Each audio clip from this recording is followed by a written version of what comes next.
I'm back, baby. How have you guys been? I know. I've been gone a long time. I know. I haven't done that great as a content creator recently, and I apologize for that. I really do. I had a lot going on in my life, gigantic work project that pretty much consumed the last quarter of my life, or the last quarter of the year last year, all the way through like February. I was never home. Then I was getting married. Can you believe it? They let an ape get married in the state of Washington. Well, maybe. We haven't seen the paperwork yet. I'm not sure what the government's going to say. We'll see in like a week or two. But it was the most beautiful day of my life.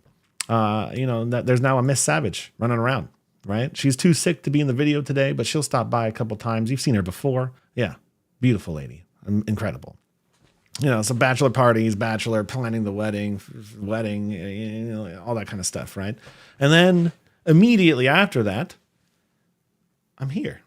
I did my best, right? Now I missed Pro Tour. It was on my wedding day. Hilarious. I asked her to move it, and that went about as well as you could guess.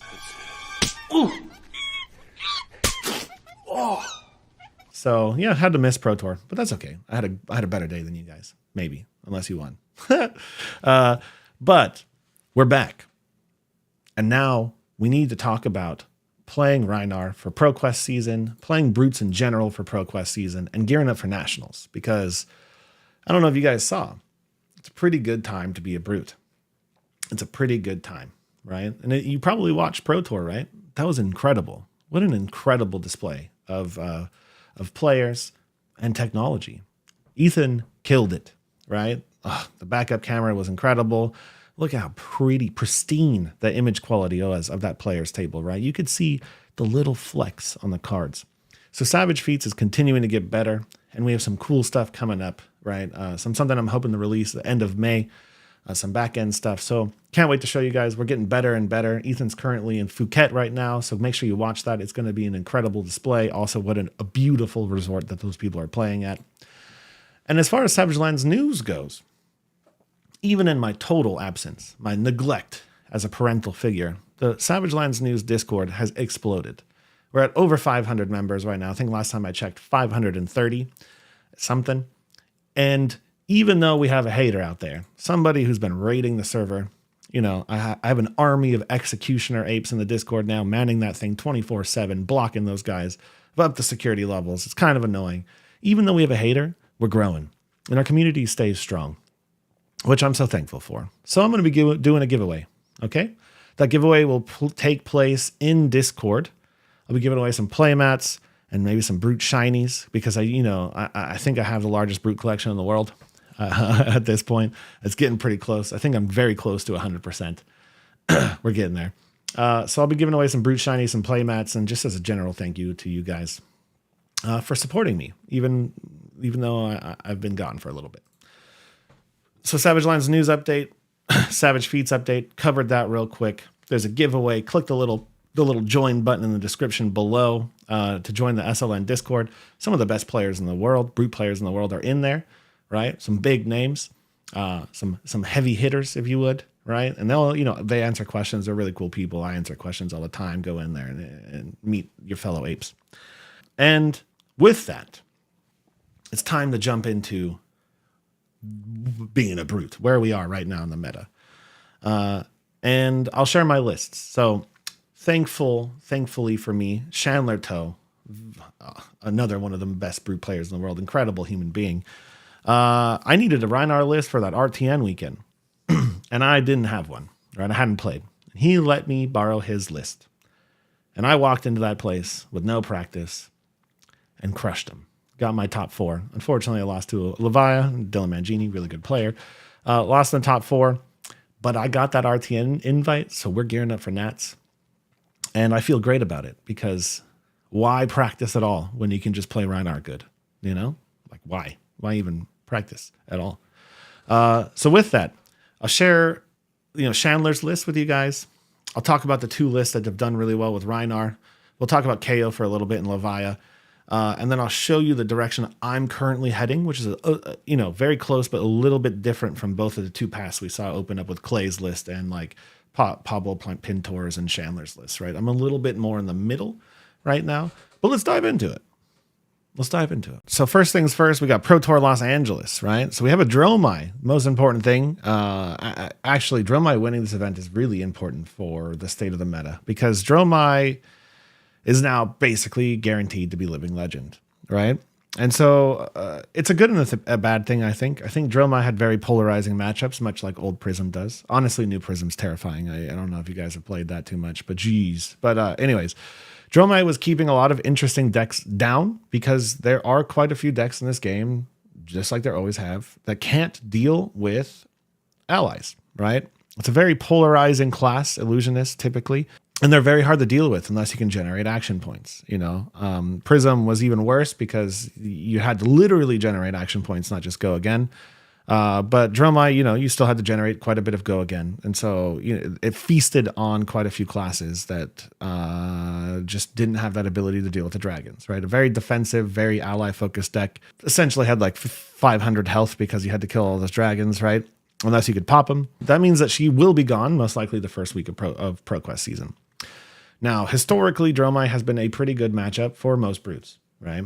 We have all the 6s in the world. We do degenerate amount of damage. Rhinar especially can just penetrate all of her defense. So even if they're sitting on D-reacts and stuff like that, it doesn't really matter. Rhinar could just kind of, play 3 blood rushes and then contraband 1 back or remembrance and their blood rushes back and then win the game, right? Now, granted, the best Dromai players in the world made that difficult, no lie, right? It was still hard to beat them. But, we are losing a beneficial part of the meta, right? Dromais were always in large abundance, and if you could eat them for a couple rounds, it would be really nice on your way to the top. So the impact this is going to have on brutes in general is actually probably going to be relatively heavy, We lose one of our best matchups or better matchups, but we also might get to play more of the heroes that Dromai was keeping down, which is much better for Rhinar, I would say, because those tend to be very defensive, slow decks, So maybe it's not really a bad thing for Rhinar. And to be honest, Kayo and Levia are good enough if you can pilot them that I don't think this is going to have too much of a negative impact on us right now. But if some abomination comes up, that now that Dromai is gone, then we'll all be sad, right? And I think we will see more Prisms now. Dromai was also hurting Prism's ability to play the game. I don't know if you guys have played Prism into a good Prism, like an actually good Prism. It is not a fun experience. My buddy Justin Salmon, he's been on the channel before. I'll probably bring him on at some point soon. Plays very well on Prism in a Dromai meta. In a Dromai Kayo meta, he placed I can't remember the exact number, top 50 or something like that. Like he was close to top 32 or something like that. I can't remember the exact placement. So we might see more Prisms, and I don't like that at all. And then our top 8. All right. So we had quite a few KOs, right? 4 KOs. So yes, KO is good. I personally don't really love the play style of KO. I have a very hard time dealing with the non-blocks and the randomness, right? I just don't personally love it, but that doesn't mean he's not good, right? Clearly, he's very good. Half of the top 8 is KO. And guess what? KO is about to get a bunch of support, which we'll talk about in a second, which is mind-blowing, and I truly don't understand it. But he is, right? He's getting full Majestics. Okay. So, KO is going to be gone probably soon. If he had won this Pro Tour, right? If he had 4 chances at winning the top 8, if that had happened, if this game had gone any differently, and then maybe he could have taken it, KO would be almost gone, which is probably the most detrimental thing to happen to the brute class ever, because KO has mandible claws. Okay, and I don't know if you've seen, but every single list on every single brute runs mandible claws for a very, very, very good reason. It's our best weapon by a landslide. So when KO goes, there's got to be some work done by LSS to probably bring us out of the hole we'll go into. It's going to be a dark future, but we'll see. Especially with the Berserk nerf or the Berserk ban, Meat Axe isn't even really like that great of a secondary option anymore. So we'll see. Especially after the Armory support. I think if we see some more cards, it's going to be very clear which brute you should be playing. But we saw four KOs, top 8, no Levias, unfortunately, We saw Pablo Pintor, 19th place or 16th place, I can't remember. Top placing Rhinar in the tournament. He did very well. And then we saw Clay DeAngelis up in the Great White North of Canada, getting the exact same placement in the calling on very distinct, different Rhinar lists, which I'll cover in a second. So Rhinar was actually doing pretty well. And if you consider this final end game, right, with Kayo or Kano, 2 Dories, and a Dromai, right, it would have been pretty hot to get into this top 8. Now, granted, I think after all of this testing, the KO matchup feels a little bit unfavored. I don't think it's as bad as people think it is, right? I would say it's like 45-55, and there are some cheesy things Rhinar players can do to take it back, especially because he can't block, and our blood rushes are slightly better typically. And so you're seeing some new tech evolving with Rhinar to catch up to the kind of more aggressive brute heroes like Levia and Kayo, but we'll talk about that in a second too. So boom, huge news. Dromai's probably gone, and we have a new dark horse deck coming up. Pretty much tank Dory, Axis Dory, value Dory, if that's what you want to call it. Basically generating forced blocks with very little effort, right? Because if you let the axe hit, she's going to hit you a third time for 1 resource. Using her boots, just like Kasai was doing, to generate pretty much infinite value if you can't close the game fast enough. And we did see them take down our KOs, right? We did see it. So this is a new Dark Horse deck.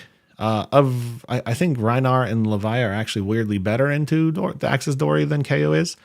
Rhinar can play a very degenerate style of just wait and intimidate that doesn't let them abuse the boots value too much. He doesn't mind blocking that much, so he can kind of trade health and then cheat with a blood rush. And Levia can also set up a gigantic recursion plan / 5-card, 6-card blood rushes with Blasphemous, right? And then we had our calling, right? Now again, KO. Yeah, no surprise, right? So KO's doing really well, although it is a little bit more diverse and a lot more Kasai's. So I was personally thinking Kasai was going to be really high up there. It's interesting that these Dories kind of broke through over here, but Kasai is another one of those decks that I think, the boots bring infinite value. Their swords are very cheap. They're very tricky. They're very defensive. They can run every D-React. They can run every defensive card.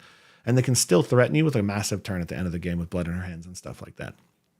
So I'm a little surprised that Dory did better than Kasai in the Pro Tour, but this is a breakout deck, so they did have an element of surprise, I would say.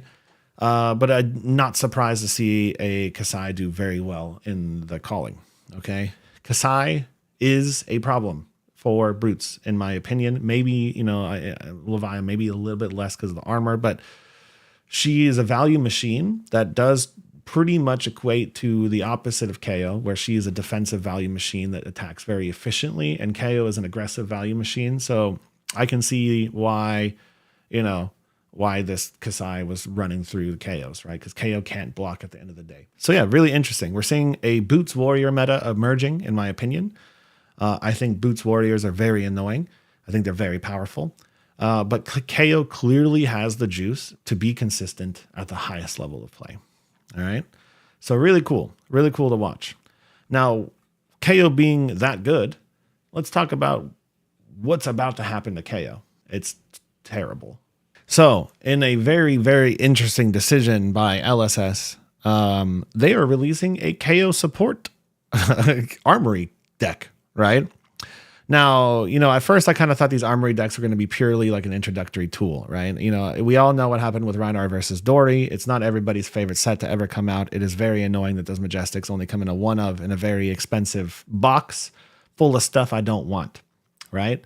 Those clearing bellows, that absolute dog water level blue that I was forced to play with forever, I had to buy them. I couldn't open packs. I had to buy them. I had to buy a common at an absurd rate. Right? Dory had it way worse with Glistening Steel Blade, to be very fair. But they're doing it again. And so, this took me a little bit by surprise because I was just assuming like they would build you like an interesting KO deck. But nope, for sure got stuff in it, right? It doesn't just have stuff in it. It has like cracked stuff in it, right? So Savage Sash. I've been complaining about brute armor for years now, since I started the game, saying like, why is this mid-range hero? Because that was when it was just Rhinar and Levia. Like, why are these mid-rangey heroes walking around with like a dress that blocks 1 and gloves that don't block for anything, right? Well, they heard me too much, maybe. So now we have the best armor suite in the game, times like 15, right? Which is cool. It's super cool.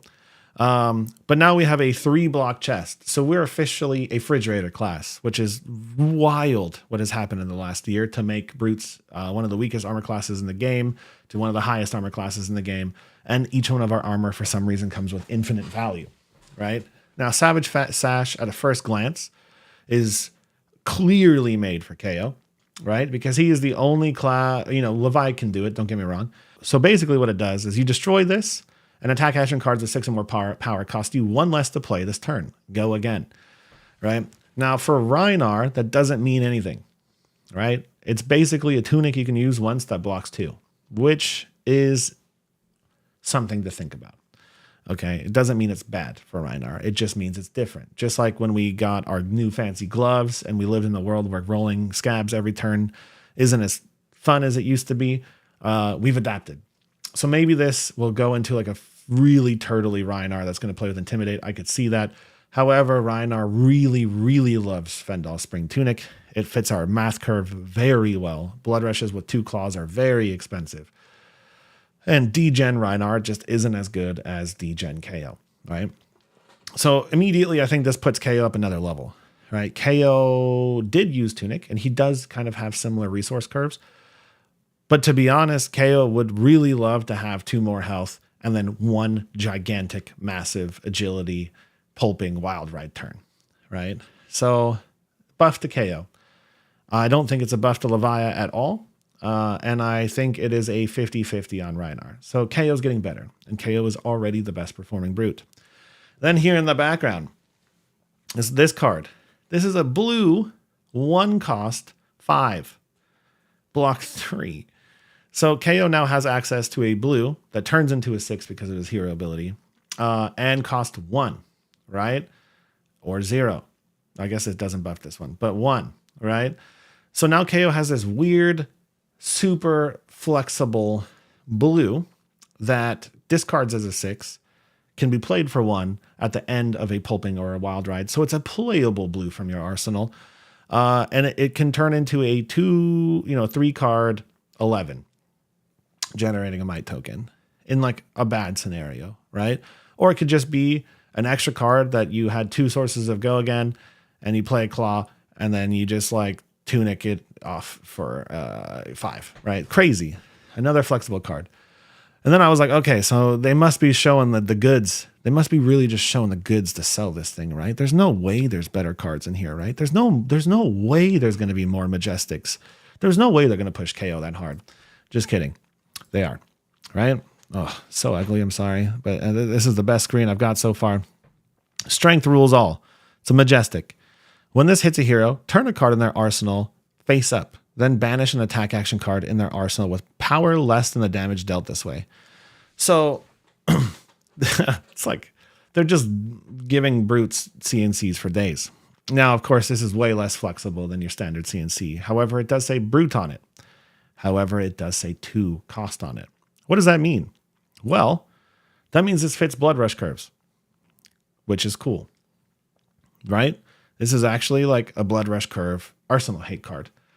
CNC is not one, and send packing is not one, right? You can do it if you very carefully your blood rushes, but this is straight up a 8 power CNC on hit if they have an attack action card in their arsenal. So it's like, okay, cool. So Rhinar now has another CNC light, maybe works a little bit better with intimidates and stuff, but now KO just has another card that he can randomly fire with his blood rushes that's going to do 8 damage and possibly mess up your whole plan and gain more than 6 value, right? Or more than 8 value. So this set, if this is what we've seen so far, and there's supposed to be way more cards in here, 60, right? There's a chance that there's going to be a lot of interesting, fun brute stuff in here, which is like Christmas. But yeah, I mean, I think it's very clear KO is going to have LL soon. I think it's very clear. I don't see him lasting very long. Right, unless the next set is absolutely wild and really hates on the brute class in particular, which it might because there is a ninja in there.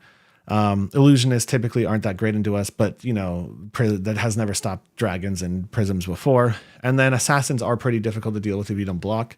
So maybe they'll bring KO down. But yeah, KO's going up into the stratosphere. All right. So stock's super high on KO. I forgot to mention this before we go to our next point. What happens to brutes when KO LLs, right? So look at him. This guy's like a baby. He's a child. He just came out of the womb.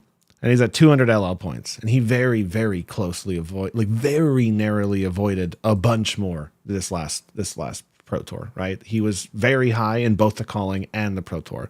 Like there was a chance we would have just rocket launched him all the way up here with the decks that have been out since the game came out. You know what I mean? So yeah, Dromai at the top now. She's gone, right? But he's at 200 points. And what happens? What happens when KO leaves us? Huh? What happens when KO leaves us? Well, mandible claws go away. And why is that important? Well, right now, there is no competitive brute deck that doesn't run them, right? So as soon as KO's gone, we better hope that LSS gives us some support weapons. Like we really better hope LSS does something for us, because Rhinar's backup right now is Medax and Club, and Levia, I guess, has Hexagore. I guess she has Hexagore. She also has Medax and Club, but like, there's not much for us to go off of. We have Ballbreaker now and Mini Medax. Like, the consistency of the brute class is going to disappear. Our Blood Rush strategy disappears when this weapon is gone. So KO leaving is a very, very big deal for us, and it's something that we need to prepare for. All right, now let's dive into some lists. And why you would pick each hero right now. Let's do it. So talking about the best performing list from a brute perspective, I think we're going to start with KO and Levia because I think they're way more streamlined. All right. So we have, like I said, 4 KOs in the top. If we look at this one, you're going to see a very common trend, right? So standard equipment suite, 1 mandible claw. And then you're really only going to see very slight levels of deviation as far as game plan. Bare fangs, runner, savage feast, these like really always good, swing big, wild ride, right? So like your reds are just gas. You're going to see a very common amount of blues, right? 21-ish blues, pretty much always. And then you're going to see, just the power yellows, right? So Beast Within, Send Packing, Blood Rush Bellow, right? And it's pretty consistent, right? You've got a bunch of Arsenal hate, all of the Send Packings and CNCs. You've got the most consistent reds in the game, your highest damage variable reds that you can shove in there. And then typically you have pulpings on the side. And, this guy was running Savage Beatdown. I wouldn't say it's that common. I love this card in Chaos. So this is one of the few lists that I think differentiated a little bit. But you'll notice like the construction is all the same. Clash of Agility, really strong. E-Strikes, one of the newer additions, really strong. But the core is pretty much always the same. The only deviations you're really going to see is the colors. So you saw some people drift towards yellow copies of these cards. Let me show you that real quick. And that's I'm big on that right now. The yellow copies I think are much more flexible. So you'll see 2 copies of yellow Bare Fangs here. But 3 copies of yellow Wild Ride. Those cards are incredibly flexible. In fact, these guys are still running the reds. I was running a list on KO. It's my favorite version of KO so far, where I straight up went down to the yellows. And the reason for that was I could get out of jail free and block very effectively and pitch these yellows into each other to pay for them. However, if you're trying to win the highest level event, I get why you would want to squeeze out some reds, right? But you'll see some variance there, right? On the yellows. But the rest of the deck, once again, pretty much the same, right? Same quantity of blues, same power cards, same power yellows. The core is almost always identical on each of these lists. Let's take a look at the next one. Yep, see? All the same cards. And you see a little bit, some people who have a higher risk tolerance than others, right? So the list guy, they like the yellows. I like the yellows too. Blues, pretty much the same. All of them. So KO is, at least in this current time, this is a Road to Nationals deck, so it's not quite the same. KO is relatively soft. And I say that super lightly because there's always innovation coming. But you'll notice it's pretty much it's pretty much the same list across the board, right? It's just what's your risk tolerance with yellows? And then is there like a pet card that this person has, right? So, we saw a Savage Beatdown. Sometimes we're seeing like an on-hit card. Some people like Clash of Agility a little bit more than others, but at the end of the day, the core is pretty much the same, okay? So what does this deck do? Well, it just does math really well, right? Bare Fangs, 2 for 9. Incredible card. Cast Bones, no need to talk about this card. Makes 6 agility or makes 6 my tokens and an agility token for a gigantic turn. And you can play things like CNC for 12 go again. Great. E-Strike, the reason it's in the list is because it fixes your hand. It's a 2 for 7. It's a go again card. On agility tokens, it draws a card, so it's a 0 for 5. And if you ever get stuck with too many blocks or non-blocks in your hand, you can filter them out. And then you have your anti-fatigue tools. Runner makes agility tokens. I mean, like, we know why they're picking these cards. So KO, in its current form, relatively solved, unless you're trying to go wild and do something really different. I think that the direction of the deck is this, right? We'll see after the KO set is released, but I don't know how much more innovation we're going to squeeze out of KO so far because most of us have tried all the weird cards at this point. Now let's go talk about Levia. Levia 2, relatively solved, I guess, in quotes, right? So the meta is dictating that she needs to play aggressive, especially because we now have Blasphemous, right? So you're looking at the standard double claws, and you're not really looking at too much recursion power. Not too much, right?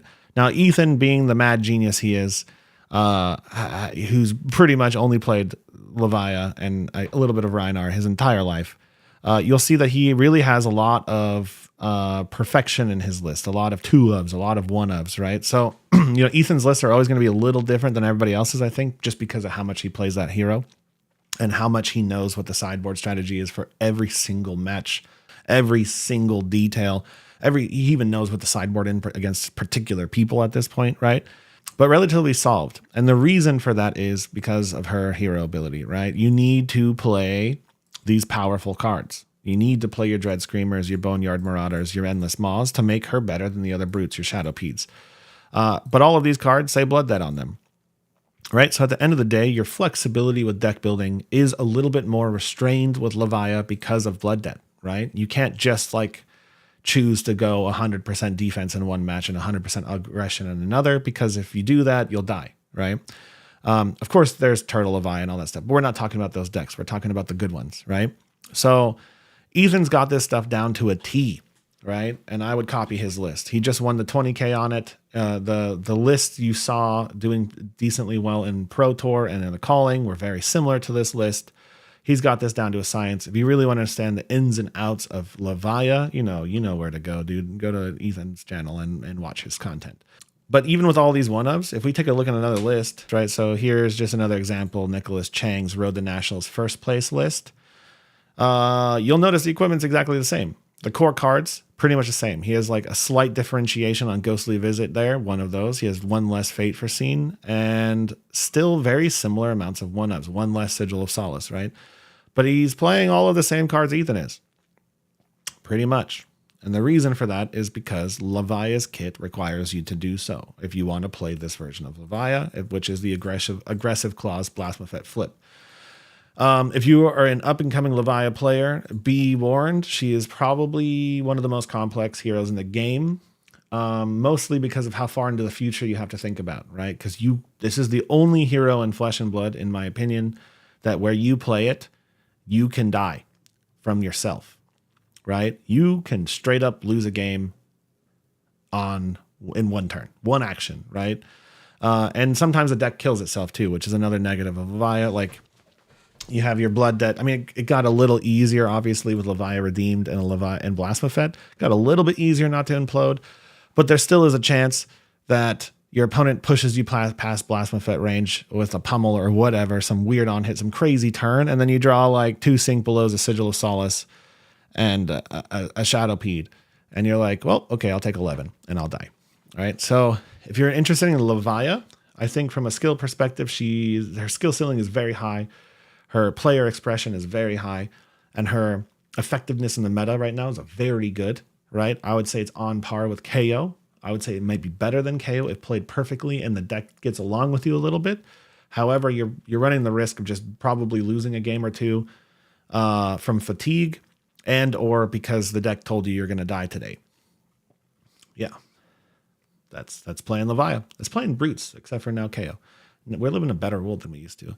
You know, I still make those like it's hard to be a brute jokes, and then I think about it and I'm like, wow, no, it's not anymore. We're no longer the worst class in the game. Isn't that weird?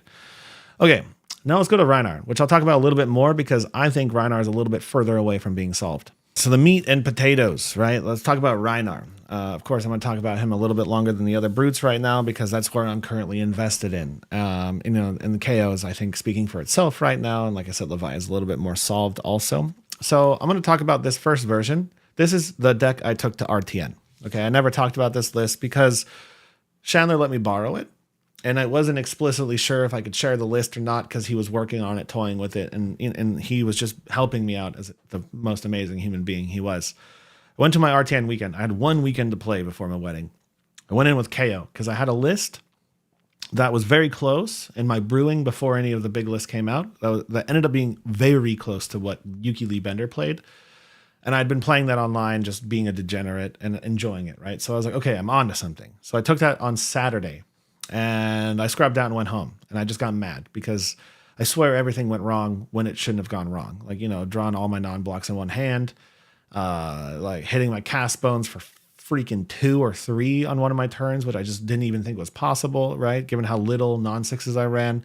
And probably just my overall defensive play style wasn't vibing, even though I think you should be defending with KO, right? Let's be honest. Like, it's a value deck, so you still want to defend.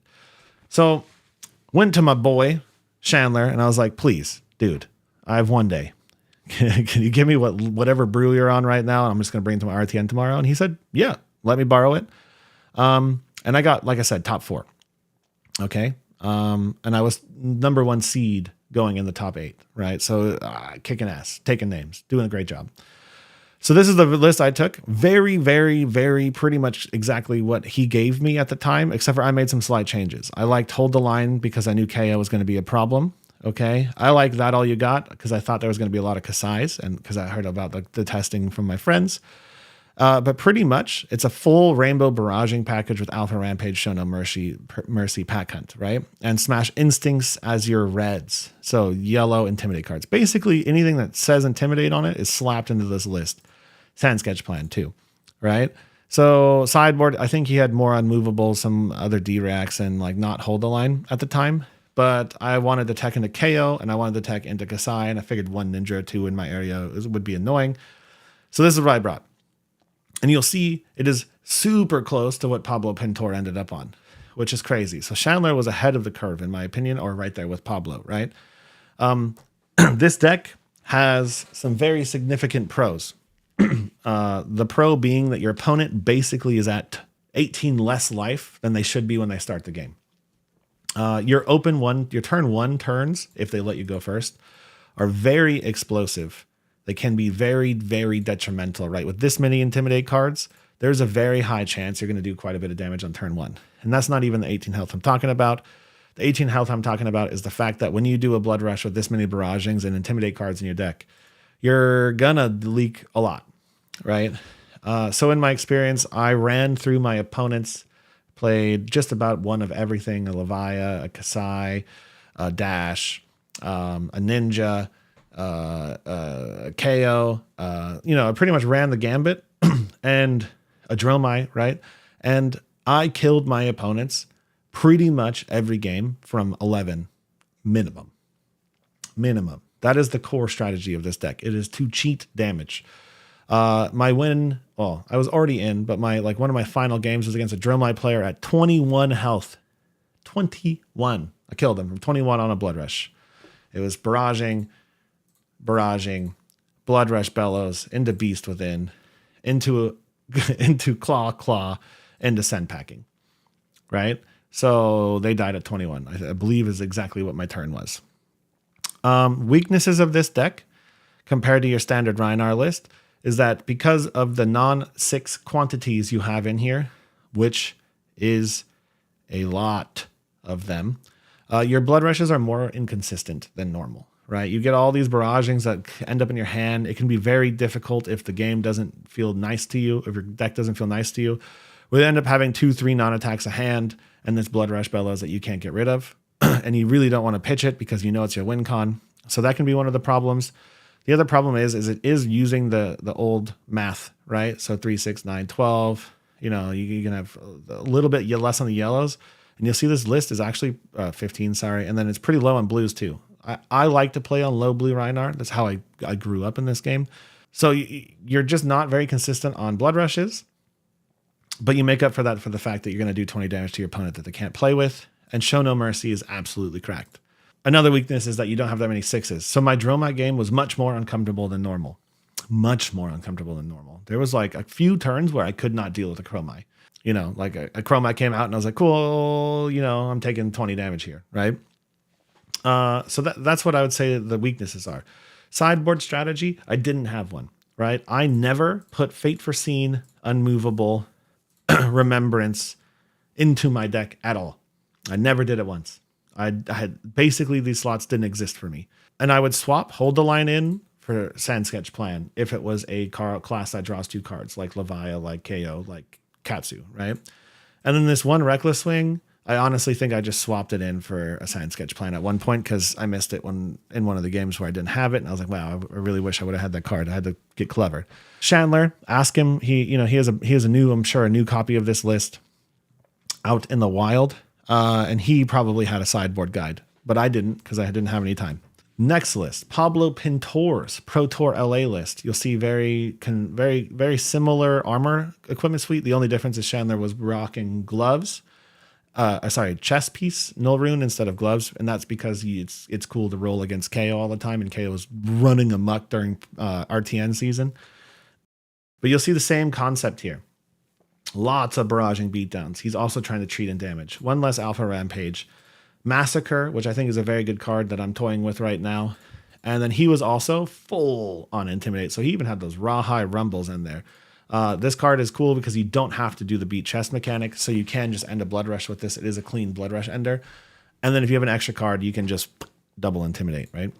But yeah, pretty standard other than that. So similar amount of yellows, right? 15. 15 seems to always be the magic number. And then you got 3, 6, 9, 12, 13, 14, 15, 16, 17, 18, 19, 20 blues. So he's a little bit more on blues. His sideboard is Agile Windups, 2 Unmovables, 2 Arc Smashes, and a Remembrance. Pretty typical, right? Agile Windup, I don't think we need to talk about it. This card's nuts. Absolutely insane card. Absolutely insane. So this is the Intimidate version of Rhinar. And we saw it do well, Pro Tour, right?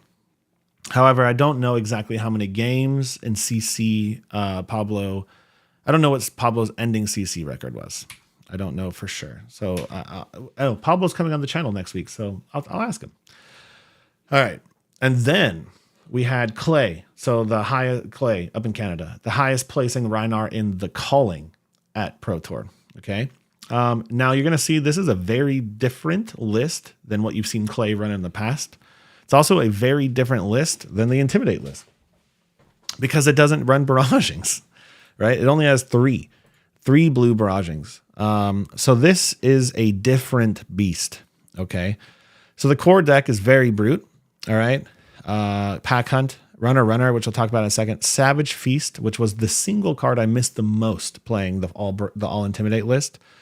And then you have your typical yellows, which we're all pretty much in agreement on. And then you'll see an absolute metric load of blues. 23, in fact, which is the highest blue count I've seen on a successful Rhinar list in a long time. Okay, so let's talk about that. He's running Runner, which is interesting for Rhinar because we don't have as much agility generation. So I thought. But after playing his list, Agile Windups plus Smashback Elhorn really do give you a bunch of agility generation, especially if you're running these red ones, right? I've noticed that this was one of the keys to my Rhinar deck that I was missing. I was pretty low on Smashback Elhorn. It's a 2-block blue. I typically ran so few blues. Now, I think this is another take that's important. I ran 17 blues in most of my lists pretty much forever. So when I had a blue in my hand, I didn't want to play it. Its only purpose was to be pitched into the second cycle of the game and then used to a closing finisher with Intimidate if it came down to it, right? So that's why I always ran Intimidate blue block cards. Their goal was to either get out of my hand with a 0 cost or block, or to be pitched to play my card. I never, ever played my blues, pretty much, ever, unless it was second cycle, okay? With 23 blues, however, you get to play your blues. You get to play them a lot, right? So the power of cards like Smashback Alehorn and Talk a Big Game, they go up a lot because you'll end your hand with an extra blue sometimes, and these are playable, pocketable blues, okay? Same thing with Dig Up Dinner. Very good, very anti-fatigue. Sometimes you just send this with a blue and then claw, right? You just got 6 value and 3 health, and you're not getting fatigued anymore. Bone Breaker Bellow can end the game, do 9 damage with an Intimidate. So this list is running a lot of blues. And if you watch the video with Clay, which I'll link in the description below, and I'm probably going to want to talk to him a little bit on the channel soon, you'll notice he's running these blues because he has expensive blood rushes, right? He can pretty much play a compact blood rush with these 2 costs because he knows he's going to drop blue. So you can block a little bit better on your blood rushes. You can have more consistent blood rushes, and you can play your blues. And if your blues actually do stuff, it opens up a world of flexibility I didn't understand. Right? So Smashback Alehorn and Talk a Big Game in my testing, Raj had this on the channel earlier. Cards actually put in work. I've gotten quite a bit of value off Talk a Big Game. This card's typically worth 2-3 points of value. And if you just have an extra card on a blood rush, sometimes it's worth like 6 or 8. It's kind of crazy. And then let's talk about a sideboard. Agile Windup. It is an anti-fatigue tool. It does 7. It's also a dual purpose anti-fatigue tool. Granted, I think Smash Instinct Red is just as good because it blocks 3 and it intimidates. So it's even better for anti-fatigue. But Agile Windup feeds into this agility train that you can continue to pump out, and it works with Runner. And you know what it really does? Is it lets you play Savage Feast without Gambler's Gloves. Okay? Savage Feast is my favorite Brute card. It's up there. And right next to Alpha Rampage. Okay? My favorite Brute card ever made. And I missed it so badly because without Gambler's Gloves, I felt like it was just a dumb idea to run that card, right? Like there's just no world I'm risking my game on a roll without a backup plan, without Gambler's Gloves. There's no way. I'm not taking that 1 in 6. It's too much. 1 in 36 I can live with. 1 in 6 I can't. However, this much agility means you can park one of these guys in your pocket. You can block out, play Smashback Alehorn, and now you're looking at a 20 plus damage turn. Because it is basically a Blood Rush Bellows, if you think about it. 6 go again with an Intimidate into Claw, into a Swing Big is a gigantic turn, right? So he's got these Agile Windups. He's got his Anti-Fatigue package, which really is honestly just Alpha Rampage. He's got his 4 D-Reacts, right? I've always loved 4 D-Reacts. I think he kind of coined the 4 D-React Rhinar list with his Nats list 2 years ago. So he's got his 4 D-Reacts. His 2 cost Skullcrack, which we know helps fuel your blood rushes, his Kano Hate, and then his typical sideboard double yellow Arc Smash Remembrance Plan. Incredible list. Honestly, I looked at it at first and I was like, this is a weird deck. This is an abomination. I don't know how I could live with that few attacks on my list. Like, where's your threat coming from? And then I don't know how I could live without, 3 Alpha Rampages and 3 Red Barragings. And then I played it and I was like, damn. This guy's cooking. Right? So go watch his video. List is really good, and it played very well, and I personally love it. So to end it all, this is kind of where I'm at right now. Okay? So I love the Intimidate list because it does things that like letting you cheat the game from 20. It helps up with some of our weirder matchups like Boots Warriors because you can pretty much not give them their boots value if you just block out and then, do a quad intim, block out, do a quad intim, block out, do a giant intimidating blood rush. And you can kind of cheese the game out that way a little bit. But then I played Clay's list and I was like, wow, the consistency. Wow. Like this many blues is really important. Wow. Like these blues are very strong. They're doing things. This agility train is really impressive. I miss Savage Feast, right? So this is where I'm currently at, and this is not a confirmed list because I'm testing it right now. But you'll see core is Clay's list, right? I haven't taken enough time to even pretend like I want to make a change yet. You'll see 1 less blue because I didn't love Bonebreaker that much, and I need to fit in my sideboard. And then you'll see my sideboard right now includes 3 red barragings, 2 alpha rampages, and massacre. Okay. And the reason I'm doing that is because I want to be able to flip into a barraging package. And honestly, as a player, I have always relied on barraging beatdown and alpha rampage as part of my primary game plan. It's always been a reason I've felt comfortable on Rhinar, and it's always probably going to be something I do. I just, unless I can adapt a little bit better, I think these are a core part of my identity as a Rhinar player. Massacre, we've seen Raj talk about how important this card is, and we also know that it works really well with Intimidate cards. So we have 2 more, we also have a secondary feature with Savage Feast and Alpha Rampage to pull this in as part of that Intimidate package. Now, one thing Clay highlighted that I'm still on the fence about is Pummel. Clay, with that many blues, with that many 2 costs, Pummel becomes a really valuable option to have against aggro decks, because you're just the math on Pummel is it's a 4 damage, which is on rate, and it reduces your opponent's attack value by a card, which is a lot. So I'm still toying around with this concept. It is very nice in certain matchups like Bolton, like the Arsenal hate we have. It's really nice when it lines up with KO and you really devastate them on one of the turns that they were banking on. However, I'm still adapting. Pummel does clog up my blood rushes sometimes. It does get awkward when you draw like a Pummel and a blood rush together. It does get weird when you draw 2 Pummels together, But yeah, this is where I'm currently at. And the evolution of Rhinar seems to be going in 2 strains, right? You have your full Intim list, and then you have Clay's much more agility blue focus list, which I think is really cool. And I think there's somewhere to go with agility right now. And I truly think this card was the one I was missing when I was evaluating agility in Rhinar, because agility is really, really strong if you can pull it off. Okay. So that's Rhinar. Let's talk about which of the 3 brutes you should pick. So is this the best time to be a brute player in Fab history? Probably. Right? I think the brute class as a whole has been elevated to a whole new level, right? Before KO, Rhinar and Levia always had small moments to shine, especially, Levia's time was after the Blasphemous package, right? But Rhinar always had these weird, kind of interesting meta compositions that Rhinar could squeak his way in and become a very good tournament deck. We saw it during the Old Him meta, where Chandler and I both hit top 8 at the largest calling of all time up to that date, San Jose, and we saw him do very well around that period of time in ProQuest seasons and RTN seasons. But he's always been a counter deck, and Levia has always been very difficult to play, and before the Blasphemous package, very inconsistent. And now we have KO, who brought a whole bunch of cards with him in heavy hitters. So I would say this is the best time to be a brute player. I would honestly put all 3 brutes in the playable tier, A tier. Not S tier necessarily, but the A tier, right? KO is slipping on that S tier status right now. 4 out of 4 of Pro Tour top 8, or 4 out of 8 Pro Tour top 8. Multiple calling placements. We know that KO is now one of the top decks in the game. So why would you pick these heroes, right?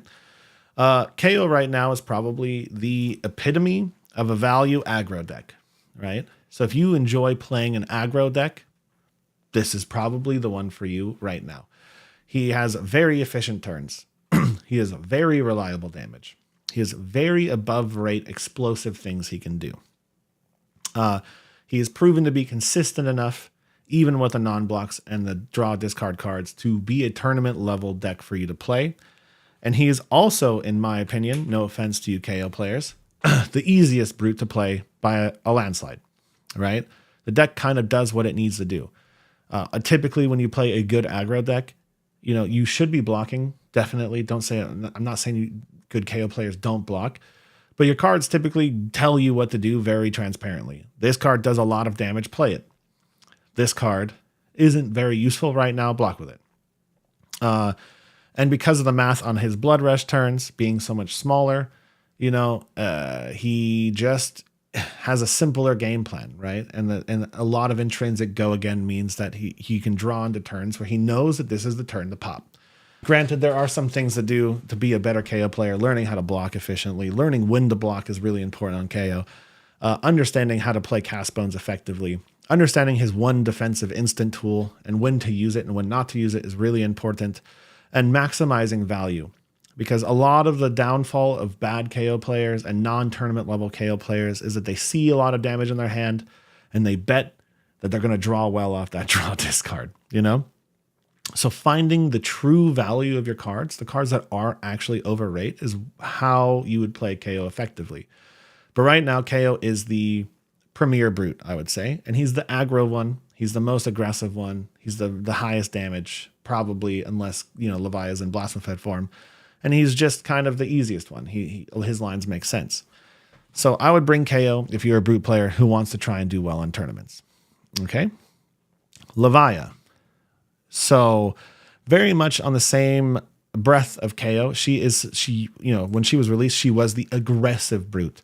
Her numbers are overtuned. And by overtuned, I mean, they're no longer really that much overtuned compared to KO, but she had better go again options, 2 for 7s, 3 for 9, 2 for 9s, stuff like that. You play Levia if you want to be challenged, and you have a strong will, and you like a lot of creative freedom and expressive freedom in how you play the game. She is an aggressive brute. I put her on the aggro side as well. However, she has a lot more flexibility in when she does her aggressive turns and when she doesn't. She does run on a lot of non-blocks like KO does, but her non-blocks typically are blue, which means that they're dual purpose, which means that you can pitch them. Unlike KO, where a lot of his non-blocks are red, right? So when you get a non-block in your hand as KO, you pretty much have to play it. You have to, otherwise it's dead. You're either going to play it or arsenal it. Levia, she gets a lot more freedom. Also, learning when the Blasphemous flip and when the Levia Redeem flip is a whole mini game in itself. Go watch Mansan's channel. I think the one thing Levia has over the other brutes right now, I mean, obviously, aside from the massive refrigerator and the gigantic endgame train, is that if the meta supports it, her recursion package is really impressive. And I think she has a higher ceiling as far as damage goes than KO. And I think her average turns meet KO's average turns, and she has better armor. The main problem is that you're playing 2 games at once, where KOs are not. I wouldn't go as far to say that she's the better deck right now, because we've seen the results at this point in time. But I think an incredibly skilled Levia player is going to sit right up there at the level of KO. And then Rhinar, my boy, his redesign, his beautiful new art. You play Rhinar because you're a loyalist, to be honest, or because you really, really like a challenge, right? I've always said this. Not everybody has ever agreed with me, but I think Rhinar has always been a good deck. If you play Rhinar correctly, he has a lot of skill expression, a lot of freedom, and his freedom comes with deck building. He has very little restraints on his deck building. Funnily enough, we all thought that would be what KO is. But because of the nature of the draw discard cards and all that kind of stuff, like KO doesn't get to run defensive cards as much as Rhinar does. They don't get to run tech cards like Rhinar does. Rhinar can run every D-React in the game and a full suite of tech cards. And his game plan really doesn't change too much, because as long as you have the 2-cost reds in there, your Blood Rush Bellows, and the right number of blues, you're going to fire them. You're going to do 20 to 18 damage turns always. So you're going to see a lot of Rhinar decks that can tech for a meta better than I would say these heroes can, right? If it becomes a ninja meta, Rhinar can tech for it. He can run all of the defensive cards. He can run that all you gots. He can run amnesias. He can run pummels. He can run things like that to kind of shut those ninjas down. If it's a Dromai meta, he can kind of do the same thing. A bunch of 6s, right? High recursion, or like high level of Blood Rush recursion cards. He can set up those Alpha Rampage combo pieces. If it becomes another Oldhim meta, right? He can tech into Oldhim. He can counter the defense. And especially with these Dories in the horizon, right? These Axis Dory, Rhinar probably is I would say right now maybe the best brute in the Axis Dory, because like you don't have to play the game that she's making you play. You just block and then do 20 damage, and then you block and do 20 damage, and then you do it 4 times, just like you used to do with Oldhim. So Rhinar right now, maybe the weakest brute. Let's be honest. He has he has very similar tournament results to Levia, I would say right now. He's probably a little bit easier to play than Levia. Granted, understanding blocking is really something that a lot of players struggle with. And then pitch stacking with Rhinar is very important if you're going into a fatigue game. But, at the end of the day, I wouldn't say he's like playing 3D, 4D chess like Levia is. But he's probably the safest, humblest, most flexible brute out there. And I've taken him into pretty much every meta so far. And there's only ever been one meta where I truly was like, Rhinar can't win right now. And I don't think we're in that meta right now, right? Pablo showed it. Clay showed it. I played in my RTN with no practice. It showed it. We had several Rhinars doing well. Raj has been working on it. I know he's brewing some stuff. So I think I would play Rhinar if you don't like fatigue and you never want to get fatigued a day in your life. If you never want to lose to a fatigue deck, Rhinar's your deck, right? So that's brutes right now. Overall, incredibly good. Brutes are incredibly good right now. It's kind of wild.